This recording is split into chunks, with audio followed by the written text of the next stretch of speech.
sometimes a person enters our life who changes everything. We may not know it at the time, but years later when we look back, we realize that if we hadn't met that particular person, our life wouldn't be what it is now. For me, one of those people is Keith Mackenzie, a retired veteran of the British Army's elite parachute regiment and a retired firefighter with more than 20 years of service, who was suffering with nightmares due to the traumatic events that he'd been through. I first met Keith at a place where wild horses roam and all killing is prohibited, a sanctuary of both nature and spirituality called Holy Isle, a tiny island off the coast of Scotland, stewarded by my Buddhist teacher, Lama Yeshe Rinpoche. Keith had been attending a lucid dreaming retreat that I was leading on the island when he had a breakthrough and was able to, in his words, integrate more of my trauma in that 4-day retreat than in 4 years of therapy. Neither of us knew it at the time, but Keith's experience of that lucid dreaming retreat planted a seed that would sprout almost 10 years later with the publication of a scientific study which confirmed what he had experienced. But before that, let's look at lucid dreaming. So what is a lucid dream? A lucid dream is a dream where you know that you're dreaming as the dream is happening. So if you've ever had the experience of being in the dream and then consciously realizing, oh wow, this is a dream right now, I'm dreaming, that was a lucid dream. In a lucid dream, you've not woken up. In fact, you're still sound asleep.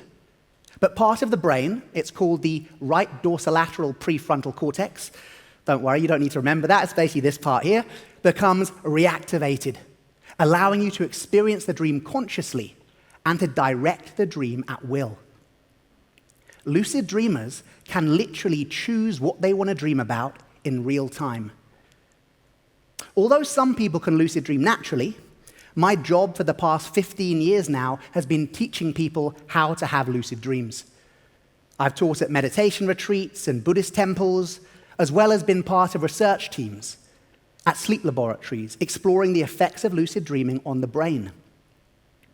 For although it may have esoteric roots, lucid dreaming has been a scientifically validated phenomenon for almost 50 years now. And there are literally dozens of peer-reviewed scientific studies exploring lucid dreaming. There are some that show for it to be an effective intervention for everything from decreasing depression to increasing athletic performance. Believe it or not, there are several studies that show if you practice sports in a lucid dream, you can get better at those sports in the waking state. How can lucid dreaming have such wide-ranging applications? It all comes down to what happens in the brain. Due to the reactivation of the dorsolateral prefrontal cortex that occurs once we become lucid, your brain will start to lay down neural pathways in the lucid dream in exactly the same way as it does when you're awake. This means that lucid dreamers can intentionally create and strengthen neural pathways based on the activities they choose to do in their lucid dreams. Amazing. But how does all that relate to Keith and his trauma?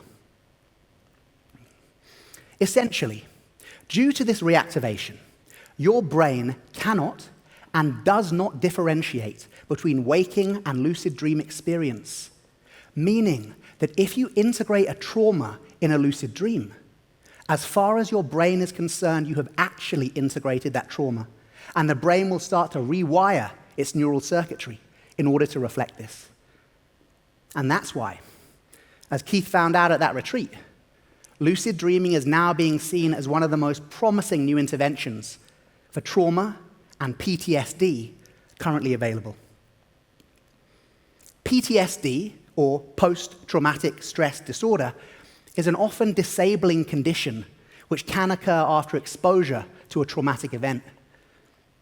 The main symptoms include anxiety, flashbacks, depression, panic attacks, and in the majority of cases, nightmares. Using lucid dreaming to treat nightmares has a well-established scientific tradition going back decades. Basically, if you can train someone to become consciously lucid within their recurring nightmares and to go, oh, I'm not really back in the car crash, for example, I'm just dreaming I'm back in the car crash, This gives them an element of subjective control over the dream, which can greatly reduce the traumatic threat response while lowering levels of stress hormones in the brain. This now creates a neurologically safe space for trauma to be integrated fully and completely. Nightmares are my speciality. Now, that's not the kind of speciality that gets you invited to many dinner parties, I must admit, but I love it. In fact, I've spent the last 10 years offering free of charge workshops to military veterans and other traumatized populations living with nightmares and trauma. And a few years ago, I was approached by a scientist who'd heard about these workshops. His name was Dr. Garrett Yunt. He was a molecular biologist from the Institute of Noetic Sciences in California, and he was interested to see, could lucid dreaming be used not just to treat nightmares, but full-blown post-traumatic stress disorder? Was it possible that through lucid dreaming we could not only reduce the frequency of people's nightmares, but also reduce the frequency of their waking state trauma symptoms, like flashbacks, panic attacks, and anxiety? It had never been done before. So although I was open-minded, I was also unsure. We spent almost 2 years planning, and then we began the first pilot study with the Institute of Noetic Sciences. The study consisted of 55 participants, all of whom had chronic PTSD. Some were veterans, but most were not, but all of them had chronic post-traumatic stress disorder.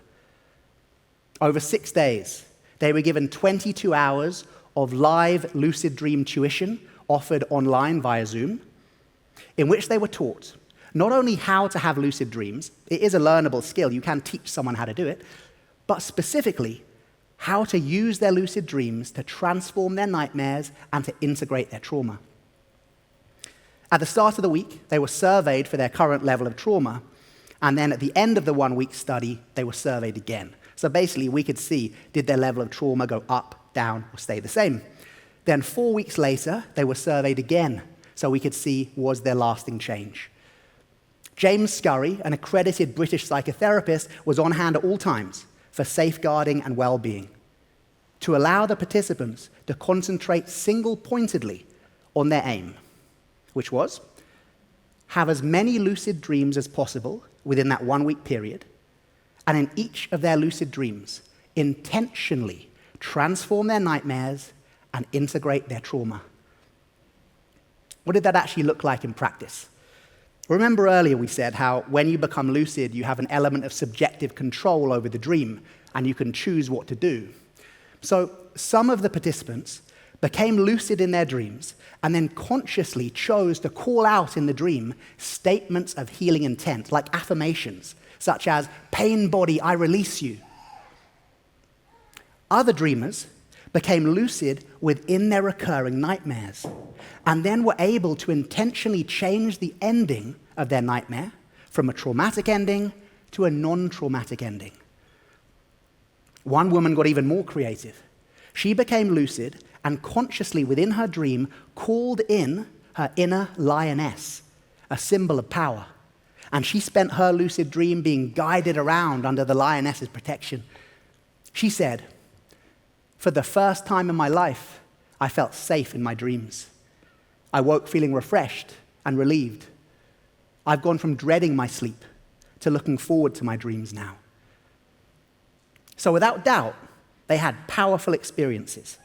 But did those experiences translate into scientifically verifiable results?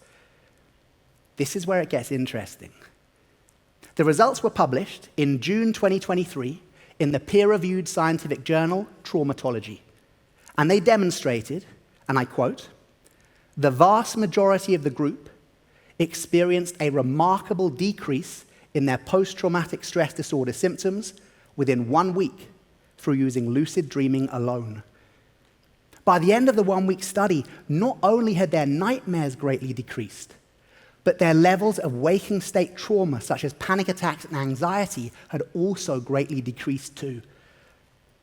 In fact, by the end of the 1-week study, more than 80% of participants showed such a significant decrease in their post-traumatic stress disorder level that they were no longer classified as having PTSD. These are unprecedented results. Let's have a look at the graph. As you can see, at the start of the week, the average trauma level, or the average PTSD score, is way above the medical threshold. So that red line, that's the threshold for post-traumatic stress disorder diagnosis. So it's a pretty traumatized group, obviously. After the workshop, the one-week workshop, the average level of trauma is way beneath the PTSD threshold, showing that the majority of participants were now free of PTSD.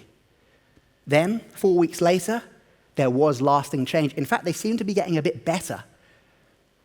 The lead scientist of the study said, "These results are highly significant and truly remarkable." And it's true. We'd never seen anything like it.